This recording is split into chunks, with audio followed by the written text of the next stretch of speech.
Le chanteur Henri Tachant s'est éteint ce dimanche 16 juillet à l'âge de 83 ans.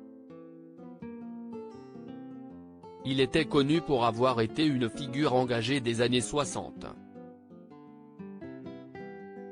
Décidément, ce dimanche 16 juillet 2023 n'aura pas été une bonne journée pour de nombreuses personnes. Le chanteur Henri Tachant s'est éteint près d'Avignon en cette journée estivale, tout comme l'artiste Jane Birkin ou le papa de Lola Dewar, qui a adressé un message à son père Patrick Dewar, décédé en 1982. Il était connu pour être un homme engagé dès les années 60.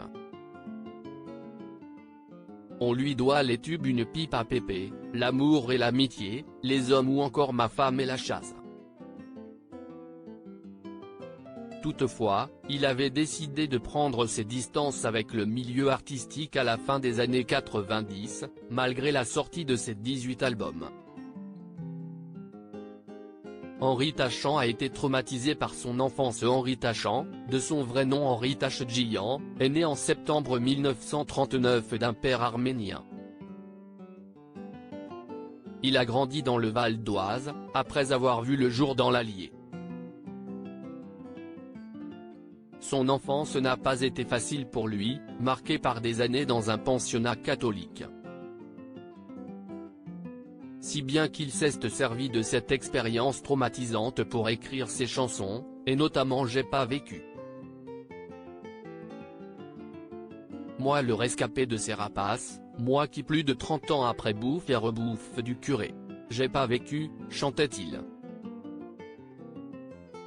Finalement, après une brève carrière en tant que serveur, il s'envole pour le Québec où il récite des poèmes dans des cabarets. Mais ce qu'il voulait vraiment faire, c'est chanter. Ainsi, il parvient à signer son premier album en France en 1965. Jacques Brel, Le lion est lâché. Écoutez le rugir. Celui-là rugit fort et rugira longtemps. La même année, il obtient le Grand Prix de l'Académie du disque Charles Cros. Pour Henri Tachant, c'est la consécration, d'autant plus que Jacques Brel signe la postface de son album, Le lion est lâché. Écoutez le rugir. Celui-là rugit fort et rugira longtemps, a-t-il rédigé. Une phrase qui l'aura suivi toute sa vie. Résultat, il enchaîne les concerts en faisant les premières parties de Juliette Gréco, Georges Brassens, Félix Leclerc, Isabelle Aubray et Pierre Perret. Mais malgré le succès, les médias ont peu parlé de lui, si bien qu'il a poussé un coup de gueule dans les colonnes du Monde en 2002. J'ai commencé sous De Gaulle, continué sous Pompidou, perduré sous Giscard, et sous Mitterrand j'ai été ignoré. C'était chouette, finalement, la censure, t'avais un ennemi. Aujourd'hui, je ne sais à qui m'adresser. Les multinationales? Big Brother, avait-il déclaré.